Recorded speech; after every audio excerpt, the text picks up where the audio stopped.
menceritakan sebuah novel. Berjudul apa tuh Kak? Nah, katanya ya Wak, novel ini sempat booming sih akhir-akhir ini. Nah, nama novelnya itu adalah Filosofi Teras. Oh, Filosofi Teras. Apa sih isi-isi tentang Filosofi Teras Kak? Nah, Filosofi Teras memperkenalkan kita pada Stoicisme, sebuah filsafat kuno yang intinya mengajarkan bagaimana sih caranya kita mengatur emosi kita, mengelola emosi kita. Oh, jadi gitu guys. Apa itu isi-isi tentang Filosofi Terasnya? Kak, kalau boleh tahu, ada berapa sih konsep-konsep dalam novel Filosofi Teras ini? Nah, ada beberapa konsep menarik tentang Filosofi Teras ini. Yang pertama itu ada dikotomi kembali. Apa itu dikotomi kembali? Dikotomi kembali itu kita harus membedakan hal yang bisa kontrol dan tidak bisa kontrol.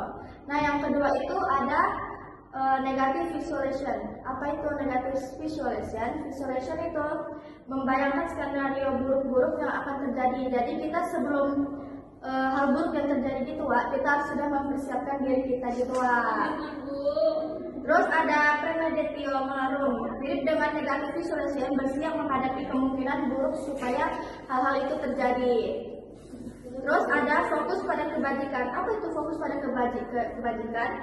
Stoicisme menekankan bahwa hidup yang baik bukan soal popularitas atau tapi soal karakter dan tidak tindakan yang benar. Itu lah. Itu Kak, oke.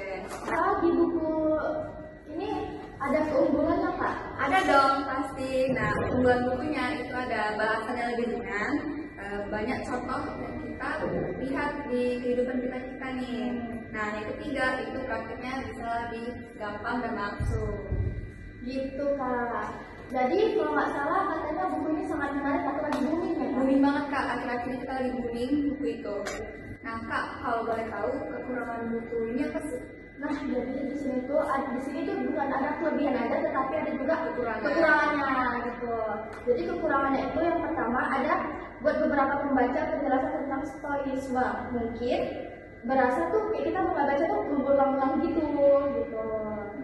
Terus yang kedua ada bagian yang terasa terlalu populer dan kurang populer gitu Kak. Dan dalam untuk membaca yang sudah familiar dengan firasat kita gitu. Jadi kita udah tahu gitu duluan gitu ya. Firasat kita gitu. Itu kekurangan dari buku Filosofi Teras itu Kak. Boleh. Nah, kalau kesimpulannya kita dapat mencari buku yang membantu menghadapi rasa cemas sih Kak. Nah, jadi buku itu bisa bukan mengendalikan sih Kak, lebih ke gimana sih caranya kita mengelola emosi kita sendiri. Kalau nggak salah yang aku dengar ya Wak, katanya kita membaca buku ini meningkatkan kontrol diri dan merasa percaya diri gitu Wak. Ya. Gitu ya Wak? Gitu guys. Juga bisa dapat membantu menghadapi rasa cemas. Gitu. Jadi itu saja kayaknya Kak tentang buku novel Filosofi Teras kita guys. Jadi penutupan kali ini dia resensi untuk hari ini untuk podcast pertama kami. Kalau ada bahasa yang kaku atau tidak kurang dijelas, itu mohon maaf ya guys. Soalnya kita masih pertama kali juga buat podcast, jadi masih agak buru-buru banget nih. Iya lah. Kalian ikutin terus channel kami guys. Mana tahu nanti kami buat podcast kedua kita ya Kak. Nah gitu lah. Jadi ikutin aja terus channel kami.